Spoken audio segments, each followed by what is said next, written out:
আসসালামু আলাইকুম। ঘুম থেকে উঠেই আমার প্রথম কাজ হচ্ছে আমার সৈন্যবাহিনীদের খাবার রেডি করা, কারণ ওরা পাগল বানিয়ে ফেলতেছে।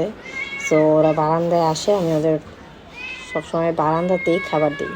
তো এখন আমি ওদের খাবারটা দিব। খাবার খাচ্ছে ওরা এখন, আলহামদুলিল্লাহ। আমি যতটুকু দিতে পারছি, মাসের শেষের দিকে খাবার একটু কম হয়ে যায়, তো একটু কম করেই দিতে হয় শেষের দিকে। তো এটাই, ইনশাল্লাহ আবার আমরা বেশি খাবার দিব। ওরা মনের খুশিতে খাচ্ছে। চলেন এখন আমি আমার বাসারগুলোকে খাবার দিলাম। ওরাও খাচ্ছে। এই যে আমার বিড়াল, ও অলরেডি খেয়ে ফেলেছে। এখন আমি নিচে যাচ্ছি। যাওয়ার সময় আমার কুকুর কাল্লুর সাথে দেখা। কাল্লু অসুস্থ, ওর টিবিটি ক্যান্সার হয়েছে, ওইটা ট্রিটমেন্ট চলছে। এখন একটু দুর্বল আছে। এখন আমি আসছি আমার এই মা বিড়ালটাকে খাবার দিতে। ওর বাচ্চাগুলোকে দেখাচ্ছিলাম। খাবার দেওয়া শেষে ওর বাচ্চাটা দেখলাম, একটা বাচ্চা এটা এনে কেউ ফেলে দিয়ে গেছে ওর কাছে। ও আবার একসেপ্ট করছে, মাশাল্লাহ। কেউ যদি নিতে চান অ্যাডপশনে নিতে পারেন। ও মাশাল্লাহ দিলে বড় হয়ে গেছে।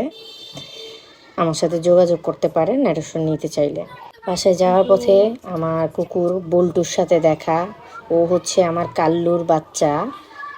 এই যে এটা হচ্ছে কাল্লু টু, কারণ ও পুরো দেখতে কাল্লুর মতো, তাই ওর নাম কাল্লু টু। যাই হোক, এখন বাসায় ফিরে যাচ্ছি, আমিও নাস্তা করব। আমার কাল্লুর জন্য দোয়া করবেন সবাই। ওর চিকিৎসা চলতেছে, ও যাতে সুস্থ হয়ে যায়। আল্লাহ হাফেজ।